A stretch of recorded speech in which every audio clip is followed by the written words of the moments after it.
YouTube, Kevin here, Candy Banana Balls. How's everybody doing tonight?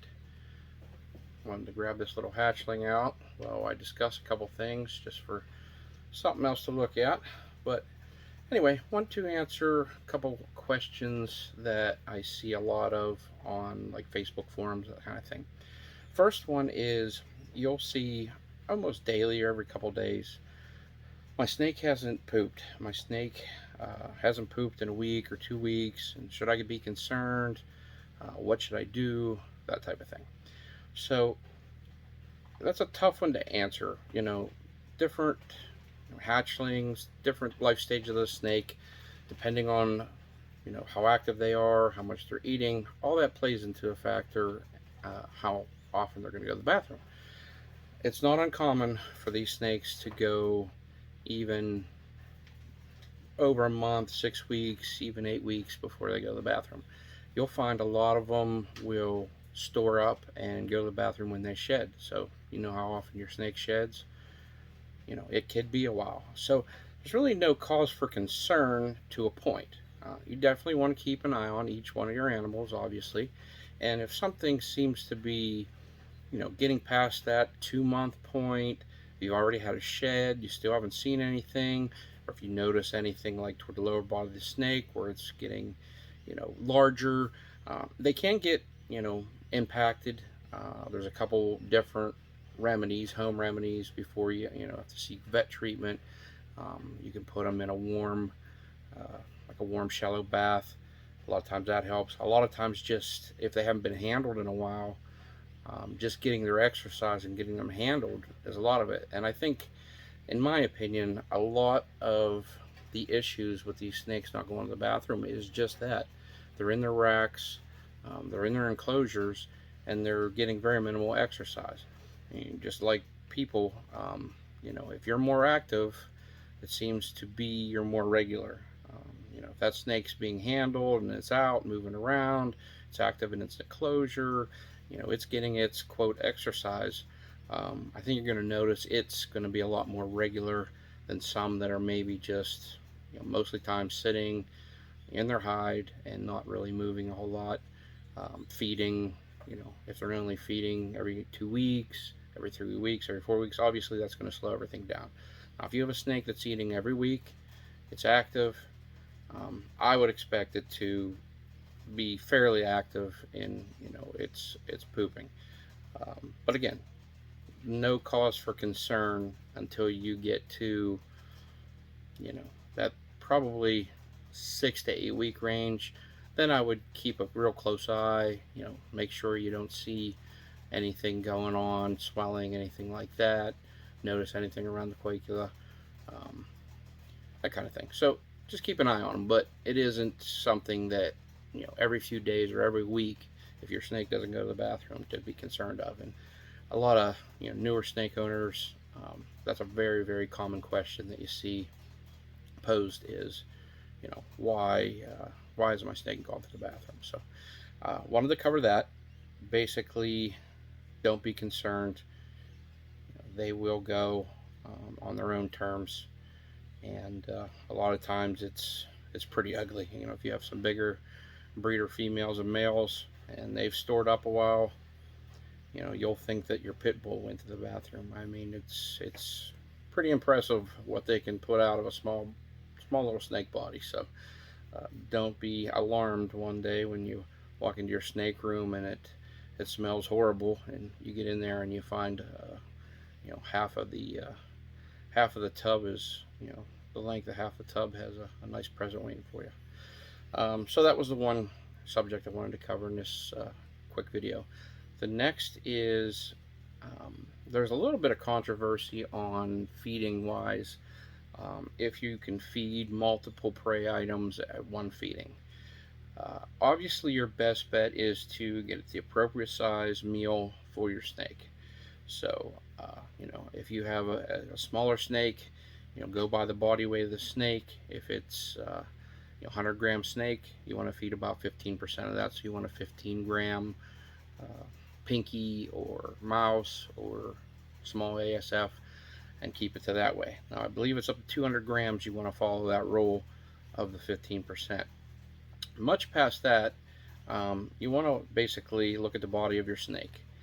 You want to be the size of basically the body of the snake around, maybe just a tad bigger. So, you don't want something double the size of your snake in thickness. Your snake's going to be afraid. It's going to run from it. It's not going to eat, and you're going to be confused of why your snake's not eating, and it's all because you're trying to feed too big of a prey item. And I think that is the huge, biggest mistake most snake owners are making these days. Are, you want to see the biggest growth of your snake. You want what's basically in your best interest, but sometimes you're going overboard, and you're trying to get the absolute biggest prey item. And these snakes can very easily get intimidated by a bigger prey item if they're not an aggressive feeder. If you have ones that are just a little bit shy on feeding, and you stick a prey item in there, even if it's the typical size that they should eat, it might just be a little too big in their eyes, and they don't want to mess with it. So uh, a little smaller is going to give you a little bit more regular feedings. You're going to see a lot more consistency in your feeding if you are sticking with a little bit smaller item on your non-aggressive feeders. If you have an aggressive feeder, um, absolutely, stick with the right prey size.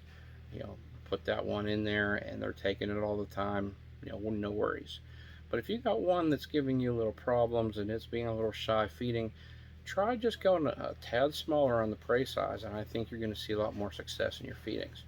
But to the point of this video, or the second question on the video, is you'll see some places saying you cannot feed, don't feed any more than one prey item at a feeding. And there's some truth to that. I mean, like I said, if that's what you can do, you have the feeder that's the right size, and your snake is feeding normally, absolutely. Try to stick with one prey item. But let's just say your pet store or your feeding place is out of your normal feed, um, and you want to feed your snake. It is okay to feed more than one prey item on smaller size. Try to stick with an equal amount. So if your snake is feeding on a larger small rat, or even on the small side of a medium rat, say you got a bigger size female, and all you have is small rats, uh, two is okay. It's not a problem. And I try to always relate stuff like that to nature. If these snakes came out into their hunting, and they came upon a nest of rodents, if there's an opportunity to eat more than one and it's hungry, it's going to eat more than one. So it's not going to overeat to the point of injuring your snake. They know what to eat. Obviously, if it doesn't seem to want to take it, don't stress the snake out. Even if it's taken its first prey item and it's a small prey item, and you think, well, I want to give it another one. If it's shying away from it or not looking like it wants to feed, then don't push it. Don't stress the snake out. And you're going to see a lot of times with these snakes, the biggest thing that happens is it kind of freaks them out is if you're feeding live, you put the rat in. When the rat is all excited and comes charging up to the front of the snake and bops it in the nose, that freaks out the snake right away and starts it in the kind of panic mode or run mode. And a lot of times that turns a good feeding into a not good feeding. Um, there's really nothing you do about that. Each rat, try to put the rat in. If you're feeding live, try to put the rat in as calmly as possible. Don't have it all excited. Don't toss it in where it's going to take off running. You can't control what it does, but do it as gently and as calmly as possible, because you're going to have a lot better feeding with a calm rat. When they're calm, the snake can locate it, can zoom in on it, and do its thing. When the rat's all excited and running around the cage and climbing over the snake, then the snake automatically goes into kind of a panic mode, starts hiding.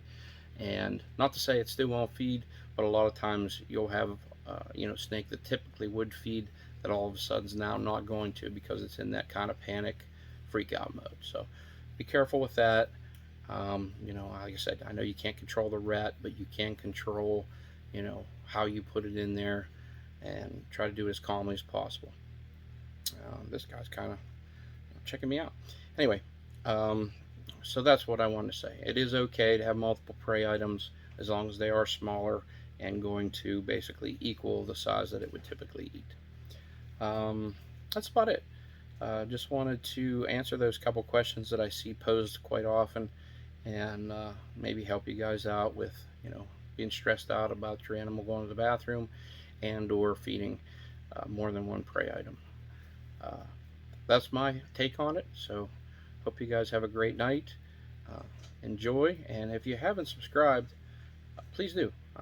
This is kind of a learning curve, learning adventure for all of us.